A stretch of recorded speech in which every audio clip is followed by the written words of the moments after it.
السلام عليكم ورحمة الله وبركاته. الحمد لله الحمد لله رب العالمين، والصلاة والسلام على رسوله الأمين نبينا محمد عليه وعلى آله وأصحابه أجمعين، أما بعد। সম্মানিত মুসল্লিয়ান কিরাম, আমরা প্রথমে আল্লাহ সুবহানাহু ওয়া তাআলার শুকরিয়া আদায় করি, যিনি দয়া করে আমাদেরকে সুস্থ অবস্থায় তার এক ঘরে পবিত্র জুমা আদায় করার তৌফিক দিয়েছেন। এজন্য আমরা সবাই বলি আলহামদুলিল্লাহ। রব্বানা লাকাল হামদ হামদান কাসীরান তাইয়িবান মুবারাকান ফীহি। আমরা ধারাবাহিকভাবে আলোচনা করতেছিলাম সালাতের উপরে। প্রথম জুমায় সালাতের গুরুত্ব তাৎপর্য, তারপরে সালাতের আহকাম ও ভুলভ্রান্তি।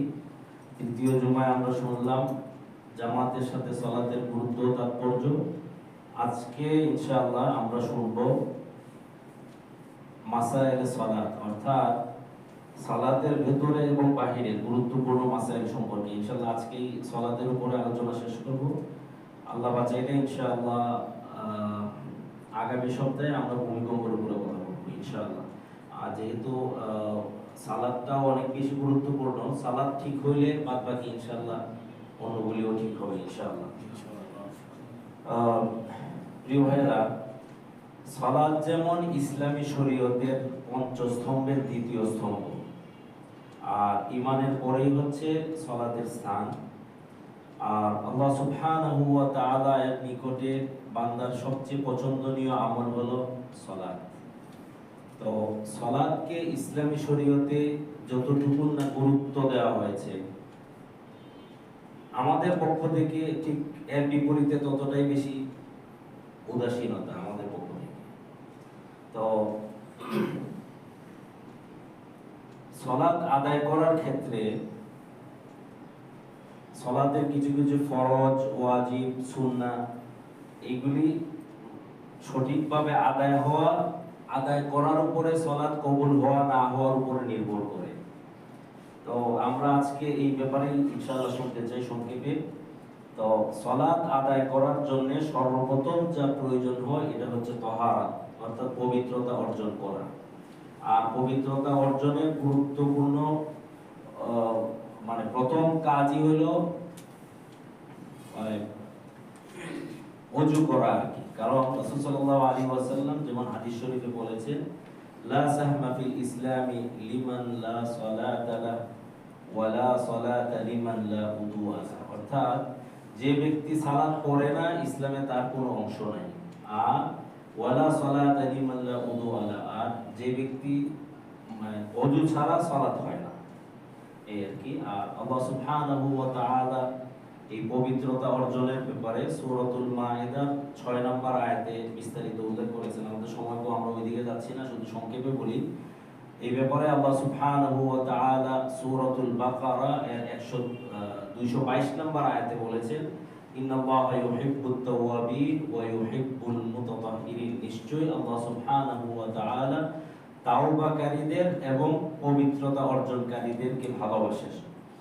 আর ইমাম মুসলিম আলাইহির রাহমা রাসূল সাল্লাল্লাহু আলাইহি ওয়াসাল্লাম থেকে বর্ণনা করেছেন, রাসূল সাল্লাল্লাহু আলাইহি ওয়াসাল্লাম বলেছেন, আত-তাহুরু শাতরুল ঈমান, অর্থাৎ পবিত্রতা হলো ঈমানের অঙ্গ।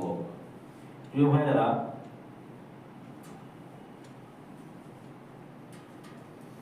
পবিত্র সালাত আদায়ের জন্য সর্বপ্রথম যে কাজ করতে হয় এটা হলো ওযু। আমরা সর্বপ্রথম ওযু কিভাবে করতে হয়, যেমন আমাদের কিছু কিছু ভাই আমাকে বলেছেন, হুজুর একদিন ওযু কিভাবে করতে হয় এটা একটু দেখাবেন।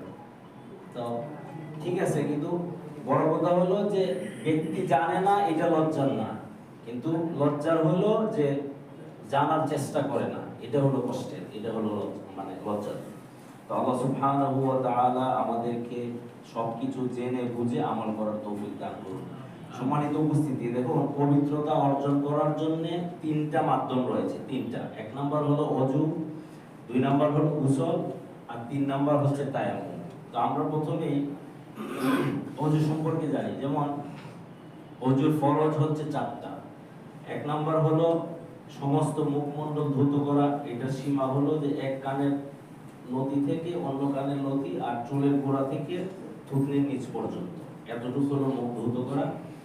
আর 2 নাম্বার হলো 2 হাতের কনুই সহ ধৌত করা, এই এতটুকু। আর 3 নাম্বার হলো মাথা মাসে করা। আর 4 নাম্বার হলো 2 পায়ের টাকনু সহ ধোয়া। এখন কথা হচ্ছে যে মুখ ধোয়াটা একবার ধুইলে ফরজ আদায় হবে, একবার ধোয়া হচ্ছে ফরজ, আর 3 বার ধোয়াটা কি সুন্নাহ।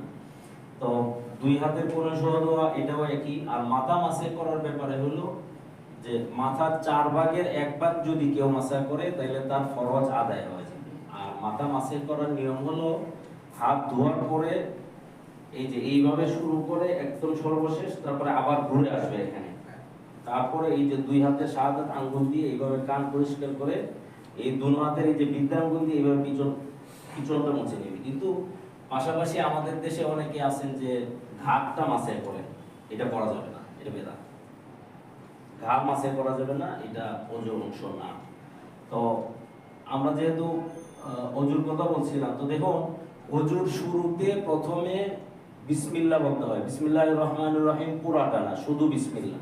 বিসমিল্লাহ বলে আপনি অজু শুরু করবেন। তো প্রথমে এই যে 2 হাতের কবজি পর্যন্ত ধোয়া, একবার ধোয়াটা ফরজ, 3 বার হচ্ছে সুন্নাহ। আর তারপরে হলো কুলি করাও একবার ফরজ, 3 বার হচ্ছে সুন্নাহ। তো কুলি করার পরে হলো নাকে পানি দেওয়া, ওই যে একই, একবার ফরজ, 3 বার হচ্ছে সুন্নাহ। আর তারপরে হচ্ছে মানে মুখমণ্ডল ধোয়া, তারপরে হচ্ছে 2 হাতের কনুই পর্যন্ত ধোয়া, তারপরে মাথা মাসে করা। মাথা মাসে করে তো মাত্র বললাম কিভাবে করতে হয়। তো তারপরে হলো দুনো পায়ের এই যে গোড়ালি পর্যন্ত ধোয়া, এই হচ্ছে অজু। তো আমরা অজুটা জানলাম। এখন অজু ভঙ্গেরও তো কারণ আছে, কিছু কিছু কারণ আছে না অজু ভেঙে যায়। অজু ভঙ্গের কারণ হলো দেখেন, 1 নাম্বার হলো মানে মোট কথা হলো যে যদি মলমূত্র কোনো কিছু বের হয়, বাস এক নাম্বার। 2 নাম্বার হলো মুখ ভরে বমি হওয়া। আপনি অজু করার পরে যদি বমি হলো, মুখ ভরে বমি হলো, তাহলে আপনার অজু ভেঙে যাবে, 2 নাম্বার। 3 নাম্বার হলো শরীরের ক্ষত স্থান অথবা শরীর কেটে গেল, যেভাবেই হোক, মানে শরীর থেকে রক্ত বের হয়ে গড়ায় পড়ার উপক্রম অথবা গড়িয়ে পড়তেছে, এইরকম হইলে অজু ভেঙে যাবে। অল্প স্বল্প বের হইলে অজু ভাঙবে না। তো চতুর্থ হলো থুতুর সঙ্গে যদি রক্তের পরিমাণ সমান অথবা বেশি হয়, বুঝা গেছে? আচ্ছা, তারপরে হলো পঞ্চম হলো মানে অজু অবস্থায় কেউ যদি চিত অথবা হেলান দিয়ে একটু ঘুমায় গেল, তাহলে তার অজু ভেঙে যায়। আর ষষ্ঠ হলো পাগল অথবা যদি কেউ অচেতন হয়ে যায়, ব্যক্তি বেহুশ হয়ে যায়, তাহলে তার অজু চলে যায়। আর সপ্তম হলো মানে সালাতের মধ্যে কেউ যদি উচ্চ স্বরে হাসে, তাহলে তার অজু ভেঙে যায়, নামাজও ভাঙবে, অজুও ভাঙবে। তো পবিত্রতা অর্জনের প্রথম মাধ্যম আমরা জানলাম। সেকেন্ড হলো পবিত্রতা অর্জনের জন্য হলো গোসল। তো গোসলের ফরজ হলো 3টা। 1 নাম্বার হলো নাকে পানি দেওয়া, মানে নাকে পানি দেওয়ার পরিমাণটা হলো যে নাকের নরম অংশে যে পানি যে পৌঁছাবে, এটা তো বোঝাই যায়। আর 2 নাম্বার হলো গড়গড়া করে কুলি করা, ভালো করে কুলি করা। আর চতুর্থ হলো সমস্ত শরীর ভালো করে ধৌত করা, যেন শরীরের কোথাও সমস্যা না থাকে। আর পবিত্রতা অর্জনের 3য় মাধ্যম হলো তায়াম্মুম। এই তায়াম্মুম হলো ব্যক্তি যদি পবিত্রতা অর্জনের জন্য ওযু করার জন্য বা গোসল করার জন্য পর্যাপ্ত পানি না পাওয়া যায়, এক। দ্বিতীয়ত হলো যে ব্যক্তি এমন অসুস্থ যে পানি ব্যবহারের ফলে তার অসুস্থতা বেড়ে যাবে, মানে তার মৃত্যুর আশঙ্কা আছে, এরকম মানে একদম সিরিয়াস পর্যায়ে যাওয়া। আর তারপরে হলো যে যদি কোথাও পানি না পাওয়া যায়, মিনিমাম 1 মাইলের মধ্যে পানি পাওয়া যায় না, এরকম অবস্থা হইলে শুকনো মাটি দ্বারা তায়াম্মুম করবে। এটা সূরাতুল মাইদার 6 নম্বর আয়াতে আল্লাহ সুবহানাহু ওয়া তাআলা এর ব্যাপারে বিস্তারিত বলেছেন। তো তায়াম্মুম কিভাবে করব, এটা তো একটা জানার বিষয়। আবার কেউ কেউ মনে মনে ভাবতে পারেন যে ওযু কিভাবে করব, তায়াম্মুম কিভাবে, এইগুলো কি না, এগুলি মানে একদম প্রাথমিক হইলেও আমাদের ভুল এই ছোট ছোট জিনিস, এইগুলা দিয়ে আমরা ভুল করি, যেগুলি হলো মানে সবকিছুর মূল ভিত্তি। যেমন বিল্ডিং এর নিচ যদি শক্ত হয়, তাহলে ভূমিকম্প হইলেও আজকে তো আলহামদুলিল্লাহ সবারই অভিজ্ঞতা হয়েছে, যাই হোক। তো এগুলি হলো আমাদের প্রত্যেক ইবাদতের মূল ভিত্তি। তো মূল ভিত্তি যত মজবুত, উপরের অংশ ইনশাআল্লাহ সবকিছু। যেমন তো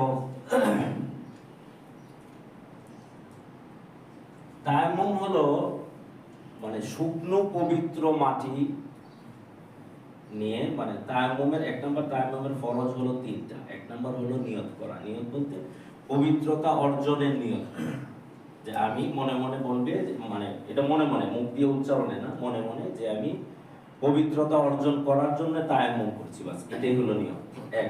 আর দুই নম্বর হলো মানে হাতকে এইভাবে, যদি হাতে আংটি থাকে তাহলে গড়ি থাকে, তাহলে তায়াম্মুমের সময় খুলে ফেলতে হবে, যেটা আমরা ওদের সময় খুলে ফেলি অনেকে। তো শুকনো পবিত্র মাটিতে এইভাবে হাত রাখবে। এইভাবে হাত রাখার ফলে যদি বেশি মাটি লেগে যায়, বেশি ধুলিবালি লেগে যায়, তাহলে এইভাবে ছেড়ে দিবে, তাহলে কমে যাবে।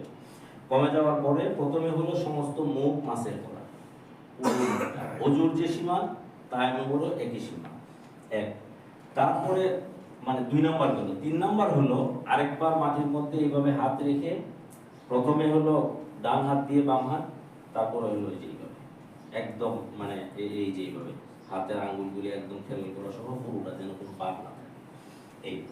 তো তারপরে হলো দেখেন, আমরা প্রথমে বলছিলাম যে সালাতের হুকুম এবং আহকাম সম্পর্কে জানতে চাই। তো এর মধ্যে হলো যে প্রথম ছিল পবিত্রতা অর্জন, আর পবিত্রতা অর্জন করতে যে প্রথমে হলো ওযু, গোসল অথবা তায়াম্মুম, এই তিনটা গেল। এখন আমরা জানতে চাই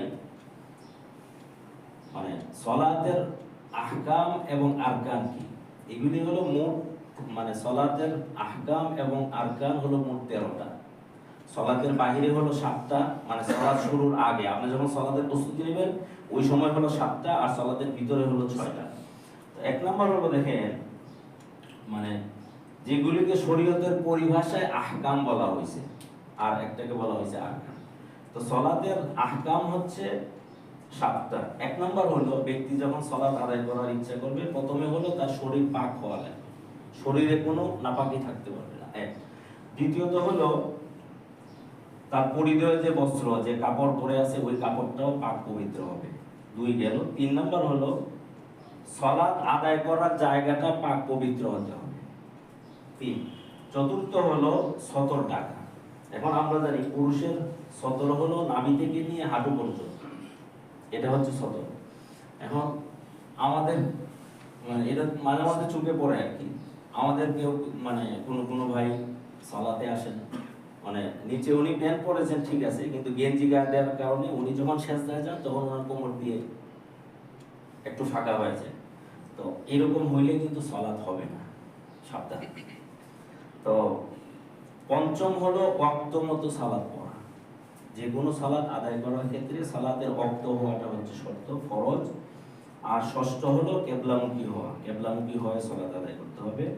আর 7 নাম্বার হলো সালাতের নিয়ত করা। এখন সালাতের নিয়ত বলতে আমাদের দেশে আমরা ছোটবেলা থেকে শিখে আসছি, প্রতিদিন আমাদের শুরুতে দাঁড়ায় নাওয়াইতু আন উসাল্লি লিল্লাহি তাআলা, অনেক কিছু পড়া হয়। মূলত হলো এই ব্যাপারে রাসূল সাল্লাল্লাহু আলাইহি ওয়াসাল্লাম বলেছেন, ইন্নামাল আ'মালু বিন্নিয়াত, সমস্ত কাজের ফলাফল নির্ভর করে তার নিয়তের উপর। এখন আপনি আমি ঘর থেকে বের হইলাম, অফিস থেকে বের হলাম, আমার রুম থেকে বের হয়ে আমি সালাতে যাচ্ছি, কোন সালাতের জন্য যাচ্ছি এটা তো আমার মনে মনে আছেই, মূলত নিয়তটা হলো এটাই। তারপর আমরা জানবো সালাতের ভেতরের ফরজ, যা শরীয়তের ভাষায়, শরীয়তের পরিভাষায় আরকান বলা হয়েছে। তো সালাতের ভেতরের ফরজ হলো আবার 6টা। সালাতের বাহিরের মানে সালাত শুরুর আগ পর্যন্ত ছিল 7টা, আর সালাত শুরু করলে সালাতের ভিতরে হচ্ছে মানে 6টা। তো এক নাম্বার হলো তাকবীরে তাহরিমা বলা। তাকবীরে তাহরিমা বলতে হলো সালাতের শুরুতে আল্লাহু আকবার বলা, আল্লাহু আকবার বলাটা সালাতের ফরজ। আর 2 নাম্বার হলো কিয়াম বা দাঁড়িয়ে সালাত আদায় করা। এখন যে ব্যক্তি, এক নাম্বার হলো সালাত আদায় করা হচ্ছে দাঁড়িয়ে, কেউ যদি দাঁড়াতে অক্ষম হন তাহলে তিনি বসে পড়বেন, আর যিনি বসতেও অক্ষম তিনি শুয়ে পড়বেন এই। তো 3 নাম্বার হলো কেরাত পড়া, মানে সূরাতুল ফাতিহার পরে অন্য সূরা মিলানো, অথবা ছোট ছোট 3 আয়াত আর বড় মিনিমাম 1 আয়াত, এটা হচ্ছে সীমা ন্যূনতম। আর চতুর্থ হচ্ছে রুকু করা, সালাতে রুকু করাটা কি ফরজ। তারপরে পঞ্চম হচ্ছে 2 সিজদা করা। আর ষষ্ঠ হলো সর্বশেষ যে বৈঠক করি আমরা, মানে সালাতে সালাম ফেরানোর আগে বসে যে আত্তাহিয়াত পড়ি, তারপরে দুরূদ শরীফ পড়ি, দোয়া মাসুরা পড়ি, এটা। আচ্ছা, এখন আমরা জানলাম সালাতের ফরজ। এখন সালাতের ওয়াজিব তো আছে, তাই না? সালাতের ওয়াজিব হলো মোট 14টা। তো সালাতের ওয়াজিব হলো, যদি ভুলবশত ব্যক্তির কোনো ওয়াজিব ছুটে যায় তাহলে সেজদায়ে সাহু দিলে সালাত শুদ্ধ হয়। আর ইচ্ছাকৃতভাবে যদি কেউ ওয়াজিব ছেড়ে দেয় তাহলে তার সালাত বাতিল হয়ে যায়। তো 1 নম্বর হলো সালাতের ওয়াজিব 14টা থেকে 1 নম্বর হলো সালাতে সূরাতুল ফাতিহা পড়া। এখন সূরাতুল ফাতিহা হলো, যদি আমি একদম সহজ ভাষায় অল্প কথায় বলি, যে আপনি যখন ইমামের পিছনে জামাতে সালাত আদায় করবেন, ইমাম যখন তেলাওয়াত করবেন তখন আপনি চুপ করে শুনবেন। তো সালাত যদি 4 রাকাত বিশিষ্ট সালাত হয়, প্রথম 2 রাকাতে ইমাম সাহেব তেলাওয়াত করলেন, আপনি শুনলেন। পরে তৃতীয় চতুর্থ রাকাতে আপনি সূরাতুল ফাতিহা পড়বেন। ওই সময় তো ইমাম সাহেব চুপচাপ পড়বেন মনে মনে, আপনিও পড়বেন মনে মনে, তখন সূরাতুল ফাতিহা পড়বেন এইভাবে। তো 2 নাম্বার হলো সূরাতুল ফাতিহার সাথে অন্য কোনো সূরা মেলানো, হোক সেটা সূরা, হোক সেটা আয়াত, যাই হোক। আর 3 নাম্বার হলো রুকু এবং সিজদায় দেরি করা। এখন আমরা হইলাম সালাতে যত তাড়াতাড়ি সালাত শেষ করা যায়, যত ব্যস্ততা হলো নামাজে আসলে তখন মনে হয়, কিন্তু সালাতে রুকু এবং সিজদা ধীরস্থিরভাবে আস্তে আস্তে দেওয়াটা হলো ওয়াজিব, ইচ্ছাকৃতভাবে ছেড়ে দেওয়া যাবে না। আর চতুর্থ হলো রুকু থেকে মানে সোজা হয়ে দাঁড়ানো। এখন আমরা অনেকেই রুকু থেকে উঠে দাঁড়ায়, মানে সোজা হয়ে দাঁড়ানোর সময় নেই, চট করে আবার সিজদায় চলে গেলাম, না, এমন করা যাবে না। কারণ রুকু থেকে সোজা হয়ে দাঁড়ানোটা হচ্ছে ওয়াজিব।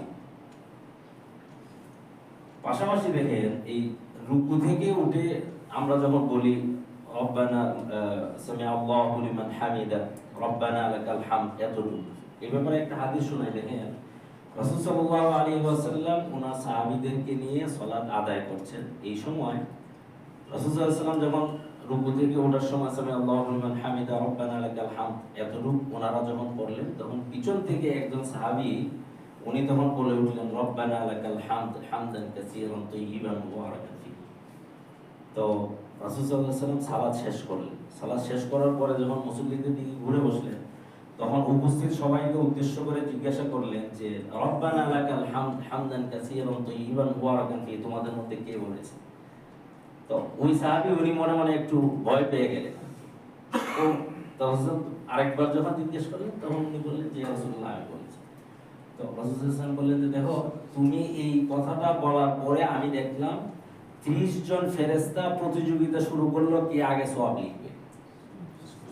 এটা হলো রুকু থেকে। এখন আমরা যদি রুকু থেকে উঠে চট করে আবার সিজদায় চলে যাই, 1 নাম্বার হলো যে আমাদের ওয়াজিব কিন্তু ছুটে যাচ্ছে, এটা ইচ্ছাকৃতভাবে আমরা ছেড়ে দিচ্ছি। আর ইচ্ছাকৃতভাবে ছেড়ে দিলে সালাতের তো 12টা বেজে যাচ্ছে, এক। আর দ্বিতীয়ত হলো যে এত বড় সওয়াব থেকে আমরা বঞ্চিত হচ্ছি। তারপরে দেখেন 6 নাম্বার হলো মানে 4 রাকাত বিশিষ্ট সালাত অথবা 3 রাকাত বিশিষ্ট সালাতে প্রথম বৈঠক, মানে 2 রাকাত সালাত আদায় করার পরে আমরা মানে প্রথম যে বৈঠক করি, এটা হলো ওয়াজিব। আর 7 নাম্বার হলো মানে প্রথমবার বসা এবং সর্বশেষ বসা, দুটোটাতেই আত্তাহিয়াতু লিল্লাহি ওয়াস সালাওয়াতু, এটা পড়া, এটা হচ্ছে ওয়াজিব। আর 8 নাম্বার হলো সালাতে কিরাত, যখন আস্তে পড়ার তখন আস্তে পড়া, যখন জোরে পড়ার তখন জোরে পড়া। এখন কেউ যদি আস্তে পড়ার সময় জোরে পড়েন, অথবা কেউ যদি জোরে পড়ার সময় আস্তে পড়েন, তাহলে কিন্তু ওয়াজিবের বিপরীত হয়ে গেল, সালাত বাতিল হয়ে যাবে। 9 নাম্বার হলো বিতির সালাতে দোয়া কুনুত পড়া। বিতির সালাতে দোয়া কুনুত পড়াটা সালাতে ওয়াজিব। 10 নাম্বার হলো 2 ঈদের সালাতে 6 তাকবীর অথবা 12 তাকবীর। 12 তাকবীর কথাটা নতুন, কিন্তু দুটোটাই হাদিস বিশুদ্ধ।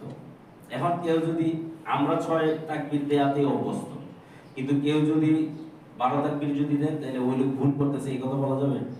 সাবধান, এটা বললে কিন্তু রাসূলুল্লাহ সাল্লাল্লাহু আলাইহি ওয়াসাল্লামের বিপরীত হয়ে যাচ্ছে, এরকম মন্তব্য করা যাবে না। 11 নম্বর হলো প্রত্যেক ফরজ নামাজের বা প্রত্যেক মানে 4 রাকাত বিশিষ্ট নামাজ অথবা 3 রাকাত বিশিষ্ট নামাজের প্রথম 2 রাকাতে কেরাতের জন্য নির্ধারণ করা। এখন কেউ যদি এমন করেন যে প্রথম রাকাতে তিনি সূরা ফাতিহা পড়ে কিছু পড়লেন না, পরের 2 রাকাতে যায় পড়ে নিব না, এমন করা যাবে না, প্রথম 2 রাকাতেই পড়তে হবে, এটা ফিক্সড। তারপরে 12 নম্বর হলো মানে প্রত্যেক ফরজগুলির তারতিব মানে ঠিক রাখা। 12 নম্বর। তো তারতিব মানে হলো সহজ বাংলা বললে সিরিয়ালগুলি ঠিক রাখা, ধারাবাহিকতা যেন ঠিক থাকে, আটপিস করা যাবে না। 12 নম্বর। 13 নম্বর হলো প্রত্যেক ওয়াজিবগুলিরও তারতিব ঠিক রাখা। ফরজের যেমন ধারাবাহিকতা ঠিক থাকবে, ওয়াজিবেরও ধারাবাহিকতা ঠিক থাকবে। 14 নম্বর হলো আসসালামু আলাইকুম বলে ডানে এবং বামে সালাত শেষ করবে, এটা হলো সালাতের ওয়াজিব। তারপরে আমরা জানতে চাই যে প্রথমে আমরা সালাতের ফরজ জানলাম, সালাতের ওয়াজিব জানলাম, এখন সালাতের সুন্নাত আছে, সুন্নায়ে মুআক্কাদা।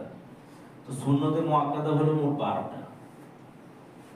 1 নম্বর হলো তাকবীরে তাহরিমার সময় 2 হাত উঠানো, মানে সালাত শুরুর সময় আল্লাহু আকবার বলে যখন আমরা হাত উঠাই, এই হাত উঠানোটা হচ্ছে সুন্নতে মুআক্কাদা।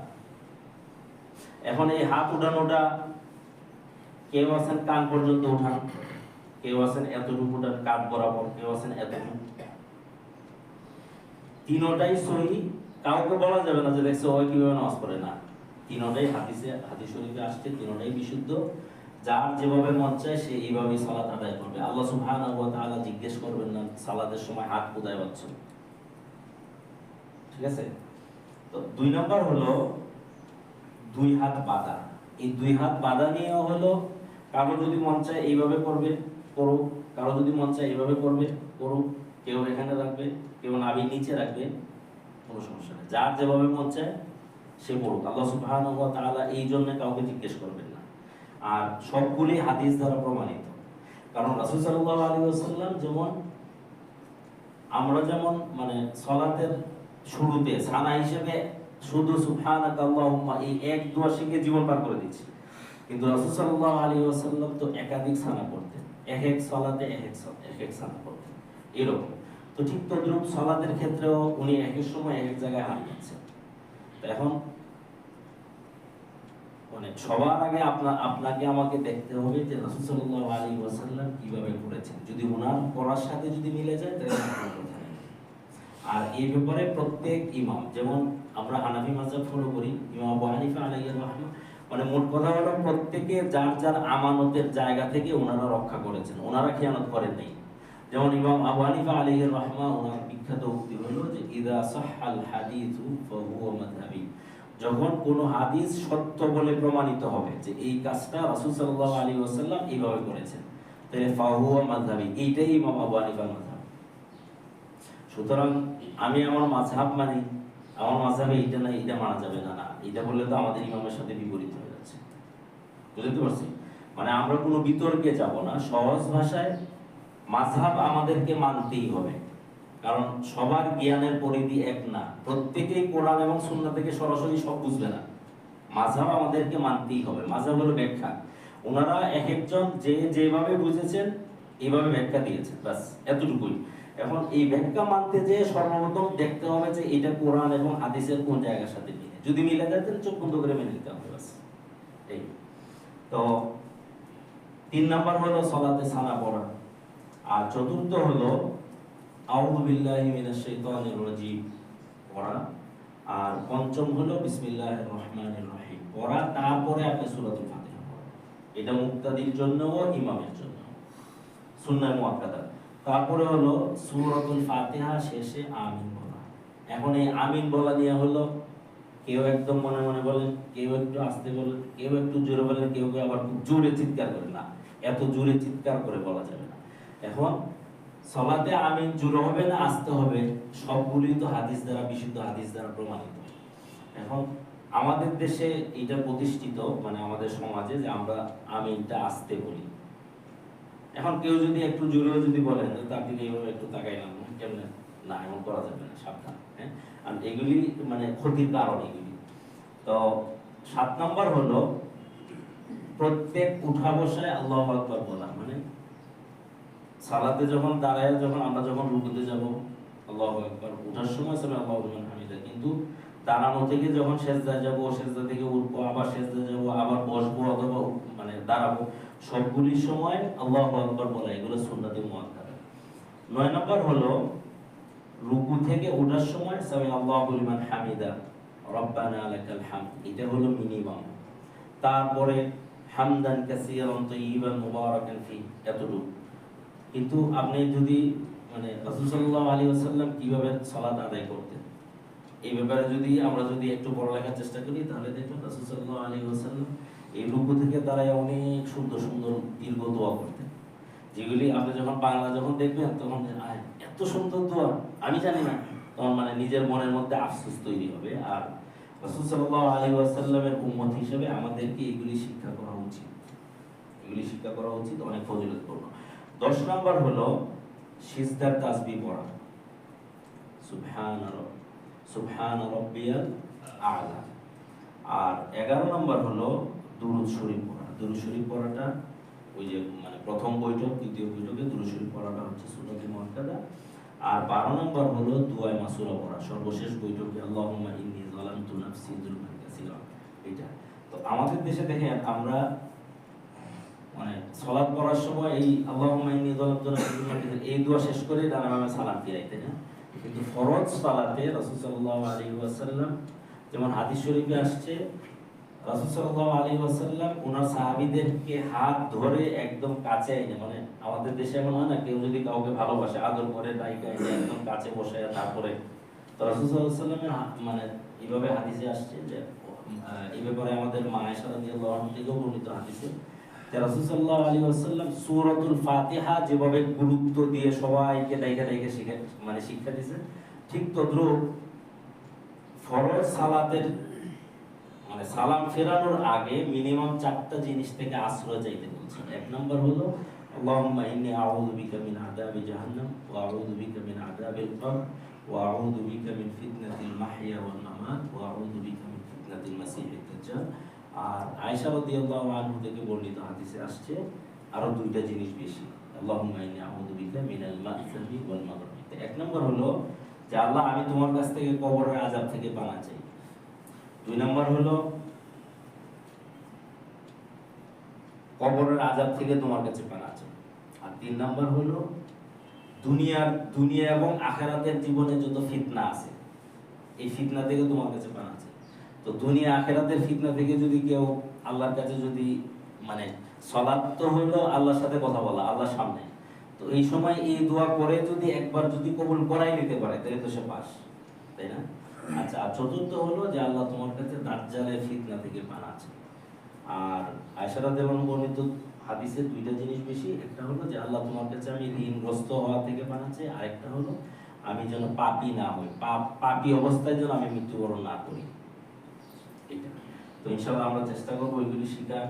তো সবশেষ হলো দেখেন সালাত বা নামাজ আমরা প্রথমে জানলাম কি ফরজ, ওয়াজিব, সুন্নাহ, মুআক্কাদা। তারপরে দেখেন সালাত ভঙ্গেরও তো কারণ আছে, সালাত নষ্ট হওয়ার কারণ আছে না? তো সালাত ভঙ্গের কারণ হলো মোট 19টা। তো 1 নম্বর দেখেন মানে 1 নম্বর আসলে মানে মোটামুটি আমরা মিনিমাম সবাই দোয়া খেয়ে যাব। এটা দেখেন আমি মানে আল্লাহকে সাক্ষী রেখে বলছি আপনাদেরকে ভালোবাসি, এই জন্য বলি। মানে প্রথমটাতে আমরা অধিকাংশ মানুষ দোয়া খেয়ে যাব। 1 নম্বর হলো যে সালাতে কোরআনুল কারীম অশুদ্ধ পড়া, সালাতে দাঁড়ায়া কোরআন যদি কেউ ভুল করে তাহলে নামাজ ভেঙে যাবে। নামাজ ভেঙে যাওয়া মানে কি? হবে না। 2 নম্বর হলো সালাতের ভিতরে কথা বলা, সালাতে কথা বলা যাবে না। আপনার পাশে একজন কথা বলতে যাবে না, চুপ করো, সালাতের ভিতরে থেকে না, এটা বলা যাবে না। 3 নম্বর হলো সালাতরত অবস্থায় কাউকে সালাম দেওয়া যাবে না। আমাদের অনেকে আছে না সালাতে দাঁড়ায় আবার চোখ ঘোরায়, কে আসলো কে গেল এইগুলো হিসাব করে, আবার দেখতেছে একজন আসতেছে তো সালাম দেওয়া এত বড় সওয়াবের কাজ, ঠিক আছে আমি একটা সালাম দিয়েই দিই, না, এমন করা যাবে না। আর চতুর্থ হলো সালাতরত অবস্থায় সালাতের উত্তর দেওয়া। কেউ সালাতে আছে পাশ দিয়ে যাচ্ছে, একজন আরেকজনকে সালাম দিচ্ছে, ঠিক আছে, এটাও তো সবের কাজ, আমি সালামের উত্তরটা দিয়ে দিই না, এমনও করা যাবে না, সালামের উত্তর দেওয়া যাবে না। তারপরে হলো যে সালাতের ভিতরে থেকে মানে উফ আহ এই ধরনের শব্দ করা যাবে না। তো ষষ্ঠ হলো বিনা ওজরে কাশি দেওয়া যাবে না, মানে ব্যক্তি ঠান্ডা লাগছে কাশি দিতেই পারে, এরকম হইতে পারে, কিন্তু ইচ্ছাকৃতভাবে করা যাবে না। 7 নম্বর হলো আমলে কাসির করা। এখানে আমলে কাসির বলতে হলো সালাতের মধ্যে বেশি নাড়াচাড়া করা যাবে না। অনেকে আছে না সালাতে দাঁড়ানোর পরে একটু নাড়াচাড়া করে স্থিরভাবে দাঁড়ায় না, এরকম করা যাবে না। 8 নম্বর হলো কোনো বিপদ আপদ অথবা মানে কোনো বিপদ বা বালা মুসিবত হলে সালাতে উচ্চ স্বরে কান্না করা যাবে না। আপনি কান্না করতেই পারেন, করেন, আস্তে ধীরে করেন, আল্লাহর সাথে কথা বলে। 9 নম্বর হলো আমরা জানি যে পুরুষের সতর হলো নাভি থেকে নিয়ে হাঁটু পর্যন্ত। তো এইটা সালাতরত অবস্থায় মিনিমাম 3 তাসবিহ পরিমাণ পড়তে যতটুকু সময় লাগে, এই এতটুকু সময় যদি কারো মানে এই সদর এই নাভি থেকে নিয়ে হাঁটু পর্যন্ত এর কোনো একটা অংশ যদি খুলে যায় তাহলে মানে নামাজ ভঙ্গ হয়ে যাবে। 10 নম্বর হলো মুক্তাদি ব্যতীত অপর ব্যক্তির লুকমা দেওয়া, মানে জামাত চলতেছে, এই মাসে ভুল করলেন, যারা নামাজে ওনার সাথে শামিল আছেন কেবলমাত্র ওনাদের পক্ষ থেকেই ইমাম সাহেবের ভুল ধরিয়ে দিতে পারেন, কিন্তু আপনি সালাতে না বাইরে, সালাতের বাইরে আপনি লুকমা দিতে পারবেন না এটা। তারপরে 12 নম্বর হলো নাপাক জায়গায় সিজদা করা। আর 13 নম্বর হলো কিবলার দিক থেকে মানে সিনা ঘুরে যাওয়া। ওই যে সালাতে বেশি নাড়াচড়া করার কারণে এইদিকে একটু বাঁকা হয়ে গেল, ডান দিকে বাম দিকে, এরকম করলে সালাত নষ্ট হয়ে যাবে। 14 নম্বর হলো সালাতে কোরআন দেখে পড়া। এখন এটা হলো ফরজ এবং সুন্নাহ, এই দুই প্রকার সালাতে কোরআন দেখে পড়া যাবে না। অপরদিকে নফল সালাতে হোক সেটা তাহাজ্জুদ হোক তারাবি হোক, কোরআন দেখে দেখে পড়তে পারে, সালাতে হবে ইনশাআল্লাহ। এই ব্যাপারে স্কলাররা একমত। 15 নম্বর হলো সালাতরত অবস্থায় কোনো কিছু মনে হইলো, কারণ ওই সময় তো শয়তান আইসা বলতে থাকে, ওই শয়তানের নাম হলো খিনজির, ও আইসা মানুষের অন্তরে তখন দুগা দিতে থাকে যে উদকুর কাদা ও কাদা। তো কোনো কিছু মনে হইলো দুনিয়াবি দুষ্টামি কথা বা যাই হোক, তো সালাতের মধ্যে উচ্চস্বরে হেসে দিল, তাই তো সালাত ভঙ্গ হয়ে যাবে। আর 16 নম্বর হলো সালাতে দুনিয়াবি কোনো কিছু প্রার্থনা করা।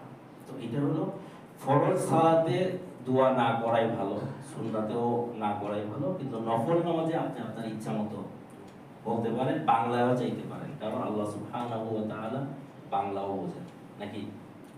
আচ্ছা, তারপরে হলো 17 নম্বর হলো সালাতরত অবস্থায় হাসির উত্তর দেওয়া।